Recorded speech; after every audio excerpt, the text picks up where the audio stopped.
सांतलपुर में आम आदमी पार्टी द्वारा क्षेत्र वसावा के समर्थन में एक समर्थन सभा तथा पार्टी से नए सदस्यों को जोड़ने के लिए विशेष कार्यक्रम का आयोजन किया गया। कार्यक्रम में बड़ी संख्या में कार्यकर्ता और स्थानीय नेता उपस्थित रहे। सभा के दौरान सांतलपुर क्षेत्र के विकास, स्थानीय स्तर पर उत्पन्न समस्याओं तथा जनहित से जुड़े विभिन्न मुद्दों पर विस्तार से चर्चा की गई। साथ ही उपस्थित नागरिकों से अपने लोकतांत्रिक अधिकारों के प्रति जागरूक रहने और लोकतांत्रिक मूल्यों को और अधिक मजबूत बनाने की अपील की गई। कार्यक्रम में वक्ताओं ने अपने संबोधन में कहा कि लोकतांत्रिक व्यवस्था में आम नागरिक की आवाज को उचित स्थान मिलना बेहद आवश्यक है। उन्होंने सार्वजनिक जीवन में लोगों की सक्रिय भागीदारी बढ़ाने तथा जनहित के मुद्दों को प्राथमिकता देने पर जोर दिया। आयोजकों के अनुसार इस कार्यक्रम का मुख्य उद्देश्य लोगों में जन जागरूकता फैलाना, लोकतांत्रिक मूल्यों के प्रति समझ बढ़ाना और पार्टी के संगठन को अधिक मजबूत बनाना था। तो सांतलपुरना आंगणे अत्यारे जे आम आदमी जनता पार्टीनी जे सभा योजाणी हती एमां आपणे घणा गामना पण लोको जोડાણા છે। खास करीने जे देवाभाई आहिर जे सोशियल मीडिया वर्कमां पण घणुं काम करे छे अने एम कहेवाय के सांतलपुरना कोईपण बी प्रश्न होय ने, चाहे गटरना प्रश्न होय के रोडना प्रश्न होय, तो ये हर हमेशा ऊभा होय छे। हमणां कहेवानुं हतुं के केनालमां पाणी नथी आवतुं, खेडूतो पाणी माटे वलखा मारी रह्या छे, पाक भरी जाय छे। एना माटे पण देवाभाई घणी मेहनत करी अने पाणी जे सांतलपुरने मळ्युं ए पण एक देवाभाईनी मेहनतथी छे। अने आपणे आ डॉक्टर साहेब छे, रणजीत सिंह छे, आ बधा गाममां सांतलपुर तालुका माटे लड़ी રહ્યા છે કે सांतलपुर तालुको बने, सांतलपुर तालुकामां विकास थाय अने सांतलपुर तालुकामां जे सुविधाओ नथी सुविधाओ मळे, कचेरीओ मळे, सारू बस स्टेन्ड मळे, सारा रोड रस्ता मळे, टाइमे पाणी मळे अने खास वात सांतलपुरनुं जे शिक्षण छे ने ए साव जीरो छे। तो આપણે આમ આદમી પાર્ટીને એટલું જ કહીએ કે सांतलपुरનું શિક્ષણ એ એમ કહેવાય કે પહેલા ધોરણમાંથી કરી અને 12મા ધોરણ સુધી આમ વિદ્યાર્થીને કડાકટ વાંચતા અને કડાકટ લખતા આવડતું હોવું જોઈએ। સાહેબ, જય ભારત, જય જવાન, જય કિસાન। અમારે આપના ગરીબોના જનતાના અવાજ ઉઠાવનાર એમએલએ શ્રી ચૈતર વસાવાને ખોટી રીતે હેરાન પરેશાન કરી જેલમાં નાખવામાં આવ્યા છે, એના સંદર્ભે એક સામાન્ય સભા બરાબર રાખેલ હતી। સભાનો અમારો એ જ ઉદ્દેશ છે કે ભાજપની સરકારમાં સંસદથી માંડી શિક્ષણથી માંડીને સંસદ સુધી ભ્રષ્ટાચાર છે એનું કરવું જોઈએ।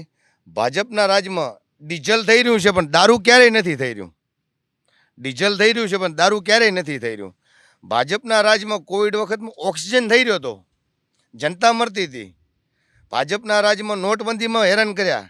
ભાજપે એક જાતના જનતાને ગુલામ બનાવી દીધા છે। આ ભારત દેશ એક આઝાદ દેશ છે। આઝાદ એના માટે જ કહેવાય કે જે સ્વતંત્ર જનતાને ખુદ સ્વતંત્રતા મળવી જોઈએ। આ કોઈ લોકશાહી બચાવી જ નથી, આમને જનતાને એક જાતની દબાવી દીધી છે। જનતા ઉપર પ્રેશર કરવું, પોલીસને આગળ કરવી, આ બધું એમનો ક્રિમિયો છે।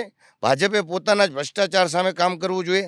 હવે દેશના દેશદ્રોહી તરીકે હાર્દિક પટેલે આખું બધું સરકારી મિલકતને ઘણું બધું નુકસાન પહોંચાડ્યું હતું, તો એ એકદમ ક્લીન ચીટ મળી ગયું। એ બીજેપીમાં ગયો એટલે એ ધોવાઈ ગયો। અને આ જનતાનો, ગરીબ જનતાનો અવાજ ઉઠાવનાર ચૈતર વસાવા, જેને આજ નોર્મલી બાબતમાં 7 વર્ષની સજા ફટકારી દેવામાં આવી, આ કોઈ લોકશાહી નથી। લોકશાહીને લોકશાહીની રીતે રહેવા દો, નહીંતર જનતા જ્યારે રસ્તા ઉપર આવશે ત્યારે આની ખોટી અસર પડશે। આ લોકશાહીને લોકશાહીની રીતમાં રહેવા દો। જય હિન્દ, જય ભારત, જય જવાન, જય કિસાન। भाई हाँ भाई શું નામ? हाँ દેવદાનભાઈ યુવા છે, દેવુભાઈ ઉર્ફે દેવદાન। હવે બે શબ્દો એ પણ કહે છે। જય જવાન, જય કિસાન। મારું નામ દેવુ આહિર, સાંતલપુર, અને સોશિયલ મીડિયામાં પણ એક્ટિવ છું। પણ આજે સાંતલપુરની અંદર જે ભ્રષ્ટાચાર આ ભાજપ સરકારે કર્યો છે, 30 વર્ષ થયા તો અમે જોઈએ છીએ, પણ એના પહેલાં તો કોંગ્રેસે કર્યો છે। પણ અત્યારે હાલની તારીખમાં શાસન ભાજપનું છે ને, જો ભાજપે જે કાંઈ ભ્રષ્ટાચાર કર્યો છે તો ચોપડાની અંદર તો લિખિતમાં કાંઈ માયબ નથી, એટલો ભ્રષ્ટાચાર છે। શું કહેવું ને શું ન કહેવું એ કોઈ મિનિમ નથી। પણ જે મેન મુદ્દા છે એ આજે હું તમને કહું કે મેન મુદ્દા અત્યારે સાંતલપુર તાલુકાની અંદર સારું બસ સ્ટેન્ડ પણ ઊભું રહેવા માટે નથી, સારું એક કોઈ એવું કે નાનું એવું કોઈ બાથરૂમ કે એકી પણ બાથરૂમ નથી, પણ પાણી પીવા માટે પરબ પણ સારી કોઈ નથી. અને જ્યારે કોઈ પણ એક નાનો એવો દાખલો કાંઈ પણ કઢાવવા જવું હોય તો વારે જવું પડે, ટોલ નાકું ભરીને જવું પડે.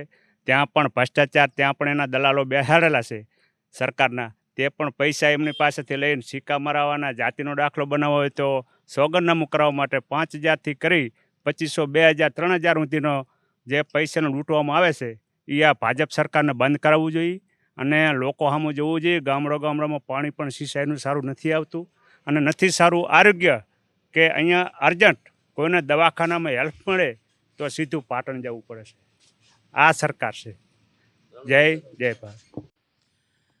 આ એક લોકશાહીનું હનન છે અને લોકશાહીને કચડી નાખવા માગે છે આ ભાજપની સરકાર. એટલે મીડિયાના માધ્યમથી વસ્તીને જાગૃત કરવા અમે આ એક સામાન્ય સભા કરી છે અને વસ્તીને કંઈ જાગો, જનતા જાગો, નકર એક દિવસ અમે આ લોકશાહીનું રૂગું હનન કરે છે. કોઈને બોલવાનો અધિકાર રહેવા નહીં દે. એટલા માટે જાગૃત થાઓ. જય હિન્દ, જય જવાન. બહુ સરસ વાત કરી. હવે ભાઈ શ્રી મુકેશગીરી બાપુ ડૉક્ટરને ફરી વાર આપશો. ભાજપે એક તો વિચારવું જોઈએ, ભ્રષ્ટાચારમાં કોઈ જ પણ હદ કે સીમા રાખી નથી. આટલો ભ્રષ્ટાચાર કોઈ પણ સત્તામાં, કોઈ પણ સરકારમાં થયો નથી. એટલો ભ્રષ્ટાચાર ભાજપે કર્યો છે. ભાજપ ગાયોનું ગૌચર ખાઈ ગઈ, ભાજપ સરકારી મિલકત ખાઈ ગઈ, ભાજપ જનતાની રોટી સમાન, જનતાનો એક રોટલો કહેવાય એવું રણ પણ ખાઈ ગઈ. ભાજપે રહી જતું હતું તો હવે ભગવાન શ્રીરામને પણ ખાઈ ગઈ. શ્રીરામના નામ મેં પૈસા લઈ લીધા છે. હિન્દીમાં એક કહેવત છે, ये कस्में ये वादे सब बातों की बातें होती है. એ અમને ભગવાનને પણ નથી છોડ્યા તો માણસને શું છોડવાના છે. આ ભ્રષ્ટાચારી ભાજપ સામે જાગૃતતાથી જાગો, આગળ આવો, લોકશાહીને બચાવો. જય હિન્દ, જય ભારત, જય જવાન, જય કિસાન. પણ પાણી પીવા માટે પરબ પણ સારી કોઈ નથી. અને જ્યારે કોઈ પણ એક નાનો એવો દાખલો કાંઈ પણ કઢાવવા જવું હોય તો વારે જવું પડે, ટોલ નાકું ભરીને જવું પડે. ત્યાં પણ ભ્રષ્ટાચાર, ત્યાં પણ એના દલાલો બેસાડેલા છે સરકારના. તે પણ પૈસા એમની પાસેથી લઈને સિક્કા મરાવવાના, જાતિનો દાખલો બનાવવો હોય તો સોગંદનામું કરાવવા માટે 5,000થી કરી 2,500, 2,000, 3,000 સુધીનો જે પૈસાનો લૂંટવામાં આવે છે એ આ ભાજપ સરકારને બંધ કરાવવું જોઈએ. અને લોકો સામું જોવું જોઈએ. ગામડામાં પાણી પણ સિંચાઈનું સારું નથી આવતું અને નથી સારું આરોગ્ય, કે અહીંયા અર્જન્ટ કોઈને દવાખાનામાં હેલ્પ મળે તો સીધું પાટણ જવું પડે છે. આ સરકાર છે. જય ભારત.